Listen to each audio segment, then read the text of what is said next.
This evening is perfect. It is, especially now. Jasmine Brooks gripped her event planning binder tighter as rain pelted the taxi window. The storm had rolled into Seattle faster than anyone predicted, turning the evening sky an ominous shade of gray. She was already running late for the corporate gala at the Oceanic Heights Hotel, and the traffic had been absolutely brutal. "This is as close as I can get, miss," the taxi driver said apologetically. Pulling over 3 blocks from the hotel entrance, the street ahead is already flooding.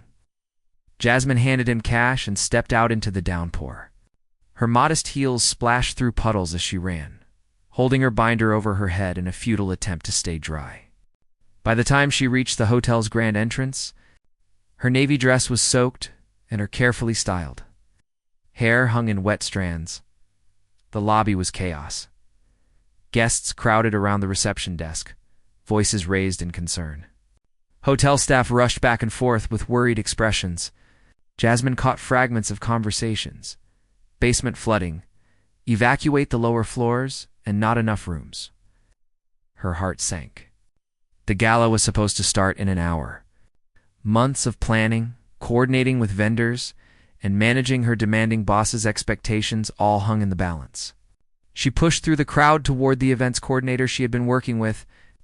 "Rebecca," Jasmine called out, spotting the woman near the elevators. "What's happening? Can we still hold the event?" Rebecca turned, her face flushed with stress. "Jasmine, thank goodness. The gala is postponed. We're evacuating floors 1 through 8 because of water damage. The storm overwhelmed the drainage system. But I have everything ready," Jasmine protested weakly, knowing it was pointless. "The centerpieces, the catering schedule, the seating arrangements. I know, honey, and I'm so sorry." Rebecca squeezed her arm sympathetically. "Right now, we need to relocate guests. Actually, can you help? We're short on staff, and you know hospitality." Before Jasmine could answer, the power flickered. Guests gasped collectively. The lights came back on. The message was clear. Things were getting worse. The unexpected pairing for the next hour, Jasmine helped coordinate guest relocations. She forgot about her ruined dress and soaked shoes. Focusing instead on calming worried travelers and helping bellhops move luggage, the hotel had overbooked before the storm, and now they were desperately short on rooms. "We have 1 penthouse suite left," Rebecca said, checking her computer screen. "But it's a 2-bedroom. We'll need to pair 2 guests who don't mind sharing the common areas." Jasmine scanned the remaining guests in the lobby. Most were couples or families who had already been accommodated. Only a handful of singles remained. Her eyes landed on a tall man standing apart from the chaos. He wore a simple gray t-shirt and jeans, with a leather jacket draped over one arm. His dark hair was slightly messy, and he was typing calmly on his phone despite the pandemonium around him. Something about his composure in the crisis struck her as unusual. "What about him?" Jasmine suggested, pointing. Rebecca followed her gaze. Her eyes widened slightly and she lowered her voice. "Mr. Pierce. I suppose that could work.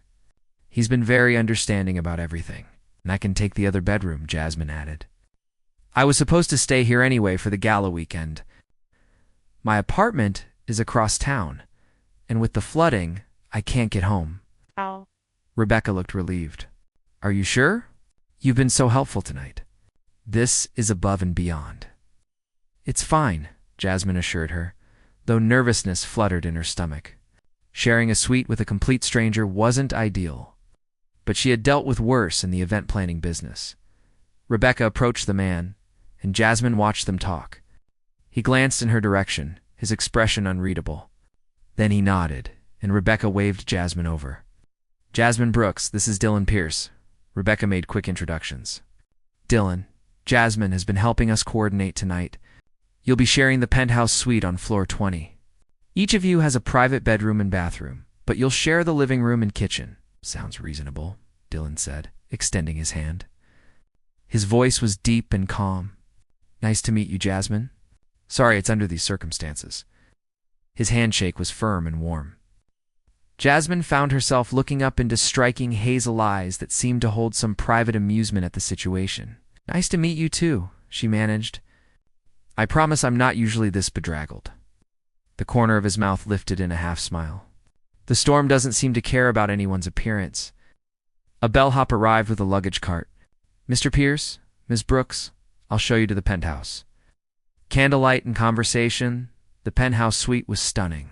Floor 2 ceiling windows revealed the storm raging over Seattle's skyline, lightning illuminating dark clouds.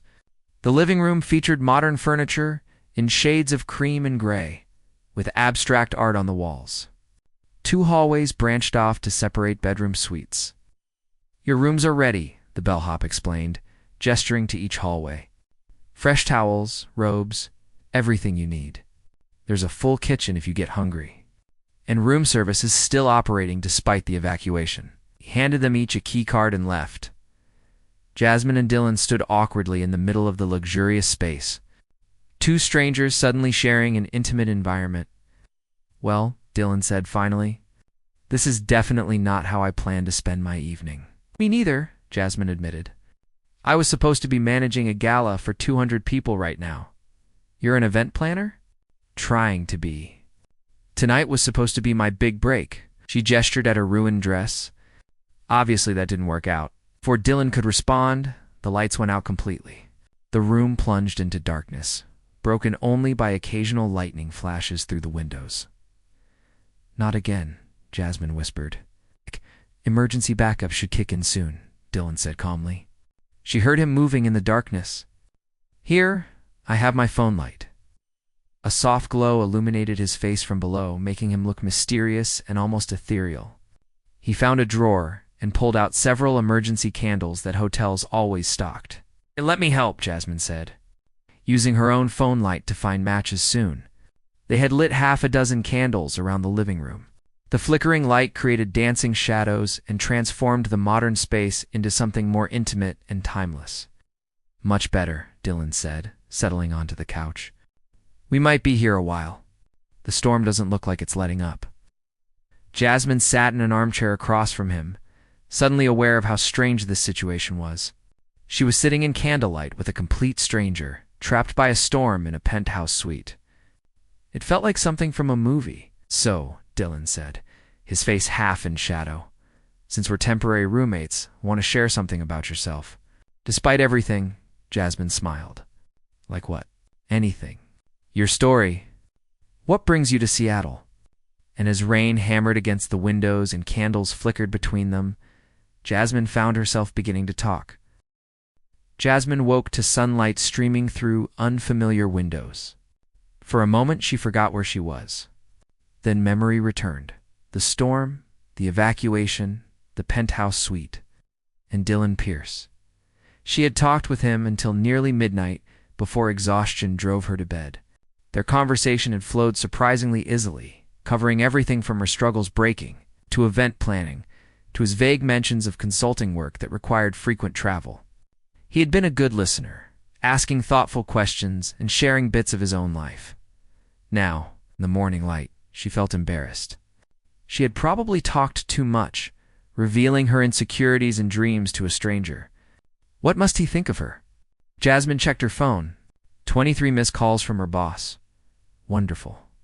She quickly showered and changed. Into the spare clothes she kept in her work bag, black pants and a simple blouse. Professional enough for whatever remained of this disaster weekend. When she emerged from her bedroom, she found Dylan already in the kitchen, making coffee. He wore fresh clothes too, dark jeans and a navy Henley shirt that highlighted his athletic build. Morning, he said, looking up with a smile. Sleep okay? Better than expected, actually. Jasmine accepted the coffee mug he offered. Has the hotel said anything about when we can leave? Dylan's expression turned serious. Actually, there's been a complication. As if on cue, someone knocked on the suite door. Rebecca entered, looking even more stressed than the night before. I'm so sorry to bother you both, she began, wringing her hands. But we have a problem with the suite. The storm caused a pipe to burst in the wall between the 2 bathroom areas. Water damage affected the plumbing. What does that mean? Jasmine asked, though she had a sinking feeling she knew. Only one bathroom is functioning properly now? The one off the master bedroom? Rebecca gestured toward Dylan's hallway. Maintenance is working on the other one, but it could take a day or two. A day or two? Jasmine repeated faintly. The storm knocked out power to several areas and repair crews are overwhelmed.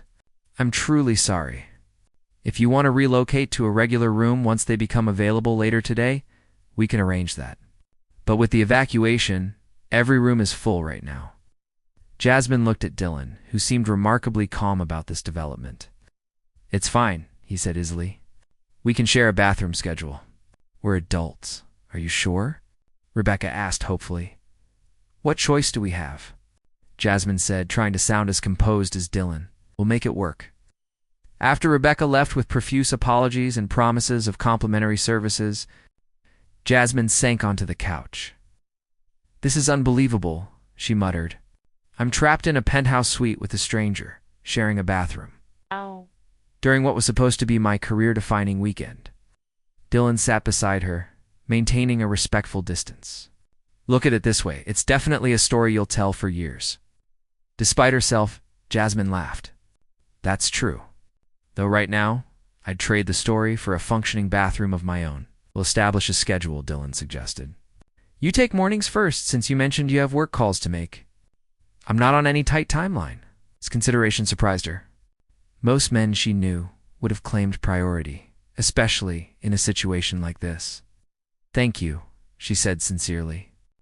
That's really thoughtful. What? We're in this together, Dylan said with a shrug. Might as well make it as painless as possible. The storm intensifies by afternoon. The situation had worsened. The storm, which forecasters predicted would pass quickly, had stalled over Seattle. Rain continued to pour, and wind rattled the penthouse windows. The hotel announced that the lower floors remained unsafe due to ongoing flooding. Jasmine spent hours on her phone, managing the gala postponement and dealing with her increasingly angry boss. Dylan worked on his laptop at the dining table, occasionally taking calls in a language she didn't recognize. German, maybe? They developed an unspoken rhythm. When Jasmine needed to pace while talking, Dylan would move to the bedroom to give her space. When he had video conferences, she would retreat to her room with headphones. The bathroom schedule worked smoothly, each of them being courteous about time and cleanliness. Around dinner time, they ordered room service together. The hotel, apologetic about the situation, sent up an elaborate spread: grilled salmon, roasted vegetables, fresh bread, and a bottle of wine. They're really trying to make this up to us, Jasmine observed. Setting out plates? Can't blame them. This is unprecedented. Dylan poured wine into 2 glasses. Do you want some? You look like you could use it after dealing with your boss all day. Was I that loud? Jasmine asked, mortified. The walls are thick, but some things carry. I wasn't eavesdropping intentionally. They sat at the dining table, lightning occasionally illuminating the room. The candles were lit again, since the power remained unreliable. My boss thinks I somehow caused the storm to ruin his event, Jasmine admitted, taking a sip of wine. Like I personally offended the weather gods. Some people need someone to blame, Dylan said thoughtfully. It makes them feel like they have control when things are chaotic. You sound like you have experience with difficult people. Everyone does, in one way or another. The key is not letting them define your worth. Jasmine studied him in the candlelight. There was something about Dylan that didn't quite add up. His clothes were casual, but expensive. He carried himself with quiet confidence. He had mentioned traveling frequently for work, but never specified what he actually did. And the way hotel staff spoke to him seemed almost deferential. Can I ask you something? She ventured. Sure. What do you actually do for work? You've been vague about it. Dylan was quiet for a moment, swirling wine in his glass. I work in technology. Development mostly. It's not very interesting. That's still vague. He smiled slightly. Force of habit. I don't usually talk about work much when I travel. Why not? Because it changes how people see me. His hazel eyes met hers directly. I prefer when people judge me by who I am, not what I do. There was something deeper in his words, but Jasmine didn't push. She understood the desire to be seen as a person rather than a job title. Fair enough, she said. Though I should warn you, event planning is fascinating, and I'm absolutely going to talk about it." Dylan laughed, the sound warm and genuine. "I wouldn't expect anything less." Unexpected connection as night fell and the storm raged on. They found themselves talking again. The wine helped loosen their tongues, and the strange intimacy of the situation made normal social barriers seem pointless. Jasmine told him about growing up in a small town, always feeling like she wanted something more than what her hometown offered. How she had moved to Seattle with nothing but determination and a maxed-out credit card. How she was still struggling to prove herself in an industry that seemed designed to chew up young hopefuls and spit them out. Dylan listened intently, asking questions that showed he was really hearing her, not just waiting for his turn to talk. "What about you?" Jasmine asked eventually. "Where did you grow up?" "California originally, moved around a lot." Dylan's expression turned distant. "My childhood was complicated." "How so?" He hesitated, then seemed to make a decision. "My parents had very specific ideas about who I should be, what I should do with my life. It took me a long time to figure out my own path." "Did you eventually?"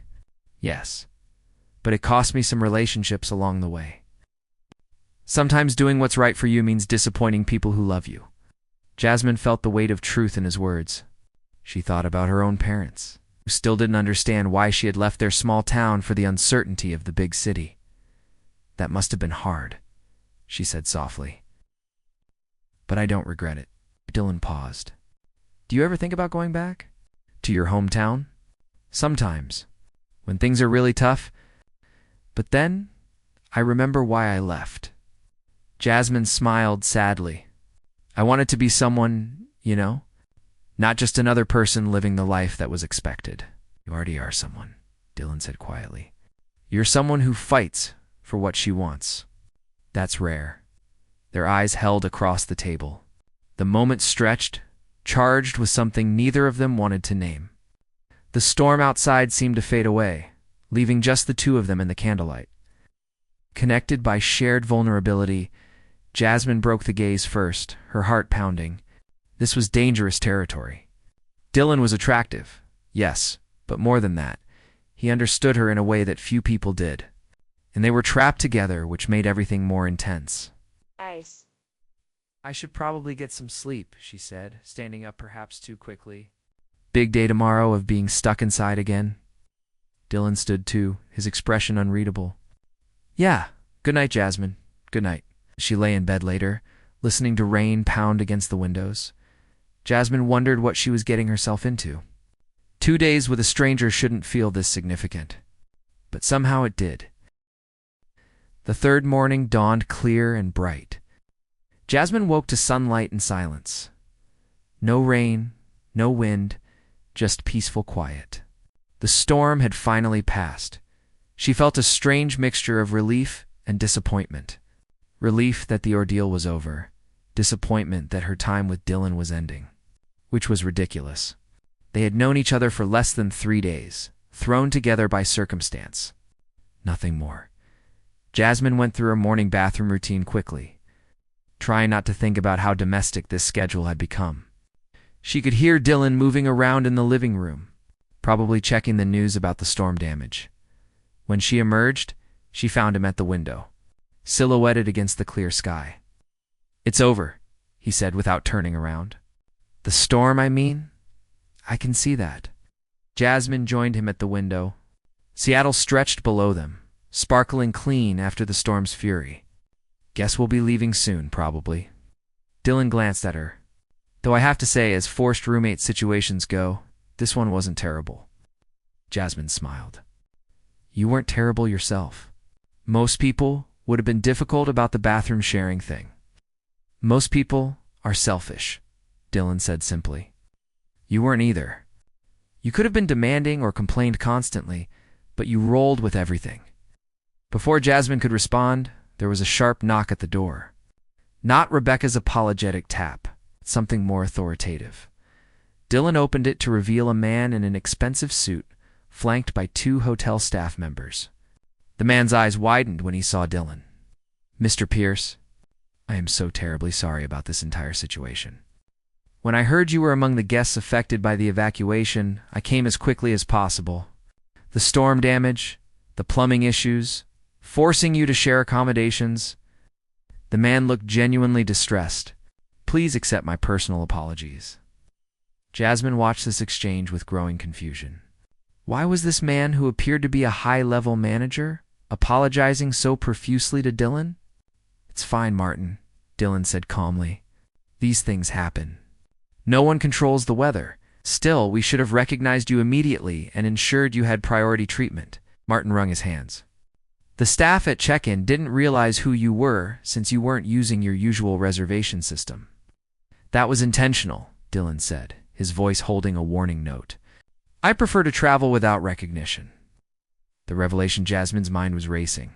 Priority treatment. Usual reservation system? Who exactly was Dylan Pierce? Martin finally seemed to notice her standing there. And Ms. Brooks, of course.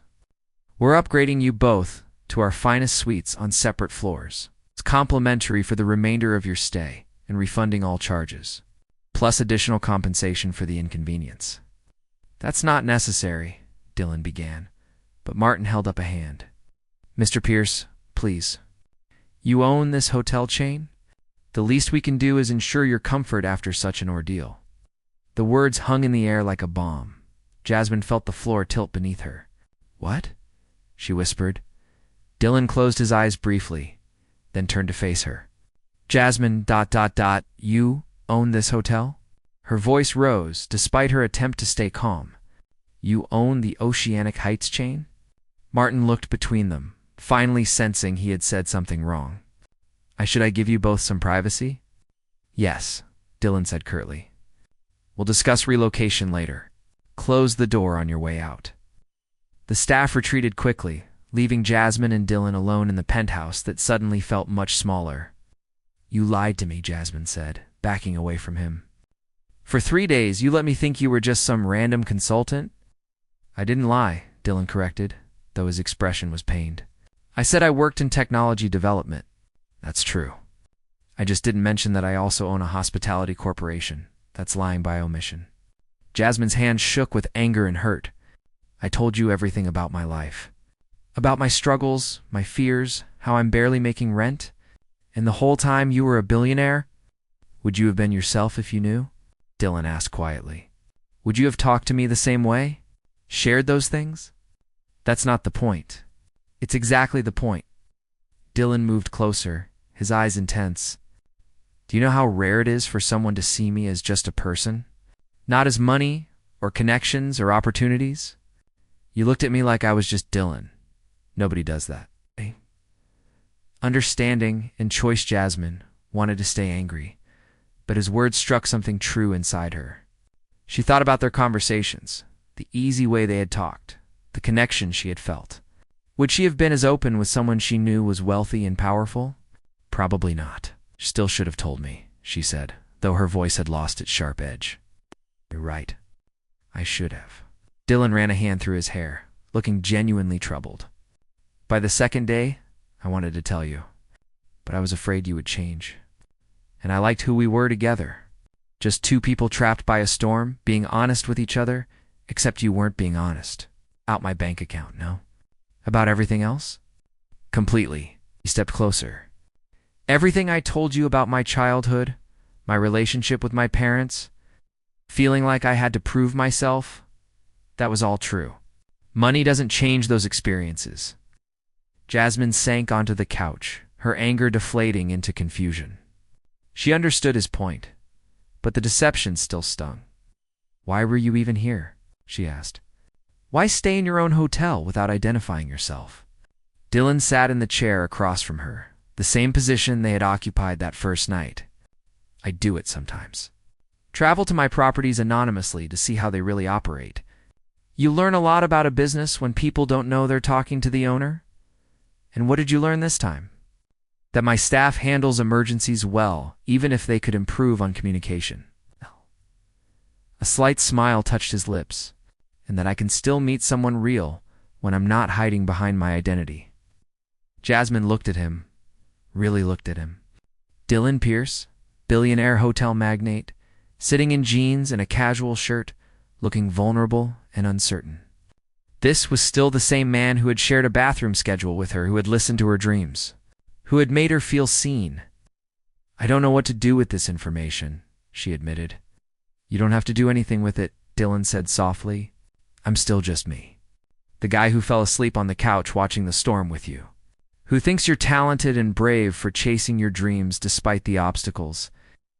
The guy who happens to have the resources to buy this entire city block," Jasmine added dryly. "That too," he acknowledged with a rueful laugh. "Though it's not as fun as it sounds." They sat in silence for a moment. Outside, the city was returning to normal after the storm. Inside this penthouse, everything had changed, and nothing had changed simultaneously. "What happens now?" Jasmine asked finally. "New beginnings." Dylan leaned forward, his expression serious. "That depends on you. I would like to see you again. Take you to dinner. Get to know you better without water damage forcing us together." "Why?" Jasmine asked, genuinely curious. "You could date anyone. Supermodels, celebrities, whoever you want, because I don't want to date anyone. I want to date you." His intensity made her heart race. "You're smart, funny, determined, and you don't take life too seriously, despite having every reason to. You challenge me without trying to impress me, and you looked at me like I was worth knowing before you knew I was worth anything financially." Jasmine felt tears prick her eyes. No one had ever said anything like that to her before. "I'm still mad you didn't tell me," she said, but her voice was softer now. "And I know. And I'll spend however long it takes making it up to you, if you'll let me." She studied his face, searching for any sign of insincerity. But Dylan looked at her with the same openness he had shown in the darkness of that first night, when they had been just two strangers sharing unexpected vulnerability. "I live in a tiny apartment with a roommate who snores," Jasmine warned him. "I have student loan debt that will probably outlive me. And my career is currently in shambles because the gala I was supposed to coordinate got canceled by the storm." "About that," Dylan said carefully, "Martin mentioned the hotel wants to make amends to all the affected guests. They're planning a special event next month to celebrate the official reopening after repairs. They'll need someone to coordinate it." Jasmine's eyes narrowed. "Are you offering me a job because you feel guilty?" "I'm telling you about an opportunity that exists because you're qualified. What you do with that information is up to you." Dylan held up his hands. "Though if you want to refuse it out of spite, that's also your choice. I won't interfere." She wanted to be proud and turn it down. But this was exactly the kind of opportunity she needed. A high-profile event for a prestigious hotel chain? It could make her career. "Well, think about it," she said finally. "But I'm not accepting just because you asked. I wouldn't expect anything less." Dylan smiled, that genuine smile that had first captured her attention. "So, about that dinner?" Jasmine looked at him, at this impossible man who had crashed into her life during a storm and turned everything upside down. She thought about the careful plans she had made for her life, the control she tried to maintain, the walls she kept around her heart. Sometimes the best things happened when plans fell apart. "Okay," she said softly. "Dinner? But somewhere normal, not some fancy restaurant where the plates are bigger than the food." Dylan laughed, the sound filling the penthouse with warmth. "Deal. I know a great taco place that doesn't even have tablecloths." "Perfect." As they stood, preparing to finally leave the penthouse that had become their unexpected sanctuary, Jasmine felt something shift inside her. The storm had passed, but it had changed the landscape of her life in ways she was only beginning to understand. Dylan offered his hand. Yes. And after a moment's hesitation, Jasmine took it. His grip was warm and solid, anchoring her to this new reality. "For what it's worth," he said quietly, "I'm glad it was you I got trapped with, even though I yelled at you about lying." Jasmine asked with a small smile. "Especially because of that. You keep me honest." They walked toward the door together, leaving behind the candles and conversations and intimate moments of the past 3 days. But they weren't leaving it all behind. Some things, the important things, they were taking with them. As the elevator descended from the penthouse, Jasmine caught their reflection in the mirrored walls. A struggling event planner and a secret billionaire standing side by side. It was absurd. It was impossible. It was the beginning of something real. The elevator doors opened to the lobby, where the chaos of the storm evacuation had been replaced by organized cleanup efforts. Rebecca spotted them and hurried over, her face worried. "Jasmine, I heard about? Well, I heard Mr. Pierce's identity came out. I'm so sorry if that was awkward. Are you okay?" "I'm fine," Jasmine assured her. Then, feeling Dylan's presence beside her, she amended, "Actually, I'm better than fine." Dylan squeezed her hand gently. Rebecca's eyes widened as she noticed the gesture, but she was professional enough not to comment. "Well, if you need anything at all, just let us know," Rebecca said warmly. "And Jasmine, about that event coordination position, ... "I'll be in touch," Jasmine said with a smile. Soon as they walked through the lobby and out into the clear Seattle afternoon, Jasmine breathed in the fresh air. The city looked different after the storm, washed clean and full of possibility. "Want to get those tacos now?" Dylan asked, still holding her hand. "Absolutely," Jasmine replied, "but you're paying. Consider it part of making amends for the lying by omission thing." "Fair enough," Dylan agreed, laughing, and as they walked down the sidewalk together, just two people navigating the aftermath of an unexpected storm, Jasmine realized that sometimes the best stories were the ones you never planned to write. Sometimes they wrote themselves during 3 impossible days when the lights went out and walls came down. When a storm forced strangers together and turned them into something more, sometimes the greatest adventures began with falling into unexpected places.